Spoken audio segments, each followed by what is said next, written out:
Elon Musk is not a Doge employee and has no authority to make decisions. Can you clarify? A reporter asked Trump a simple question: if the White House says Elon Musk isn't officially a Doge employee, then what exactly is his role? Trump's answer? He called Musk a patriot and brushed aside the labels completely. But then the conversation took a dramatic turn. Trump pointed to government records that allegedly show millions of Social Security entries belonging to people who are supposedly over 100 years old, and even some listed as being over 200, 240, and incredibly, 360 years old. According to Trump, that's exactly why Musk's Doge team is digging through federal systems. He says they're finding examples of waste, incompetence, and potentially fraud that Washington ignored for years. Then Trump unloaded a long list of foreign spending programs funded by American taxpayers, questioning why billions are being sent overseas while problems at home remain unsolved. And this is where the political battle explodes.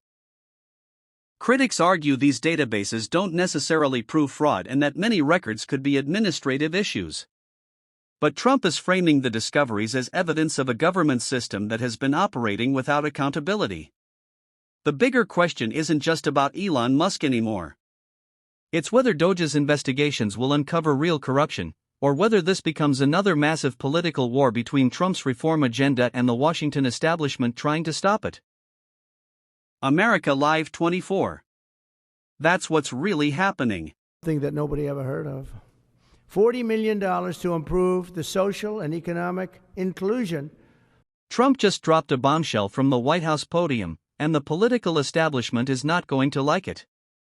While reporters tried to corner him about Elon Musk and Doge, Trump turned the entire conversation into a stunning attack on government spending and what he says is massive fraud hiding inside federal databases. In our country, $70 million for a center at Purdue to research university-sourced, evidence-based solutions to developmental challenges.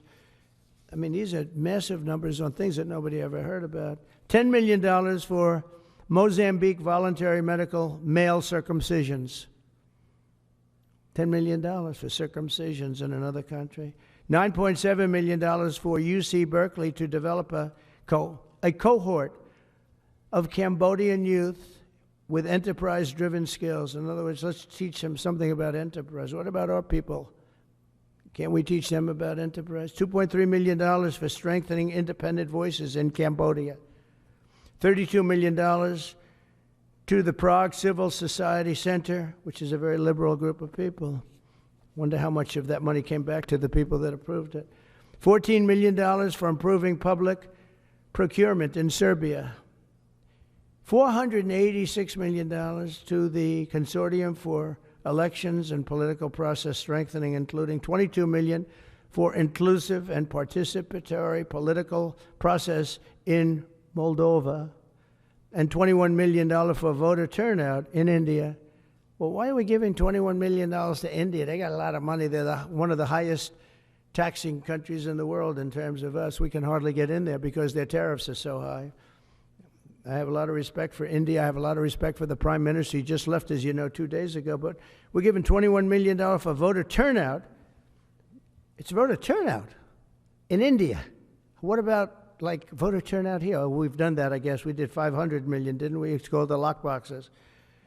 $20 million for fiscal federalism in Nepal. Listen to these numbers. This is all fraud.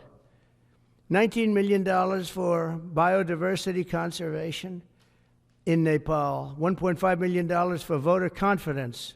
We want to give them confidence in Liberia. $14 million for social cohesion in Mali. $2.5 million for inclusive democracies in South Africa. $47 million for improving learning outcomes in Asia. Asia's doing very well.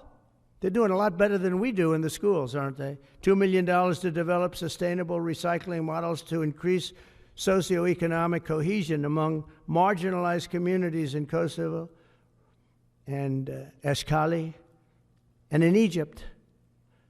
We're talking about hundreds of billions of dollars. I could, by the way, I could read this all day long. I could go on all day long, and you'll see hundreds of billions of dollars, and we're doing it. But when I saw the Social Security numbers, I said, wow, that's really something. So we have, let's just go above 100 years old. We have millions and millions of people over 100 years old. Everybody knows that's not so.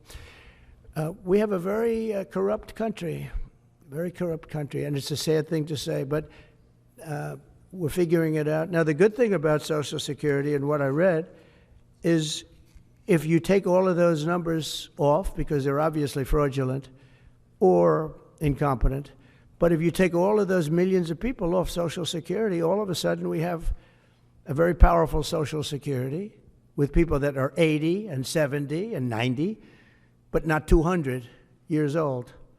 You know, so it's a very positive thing. How about over here? Yeah, please.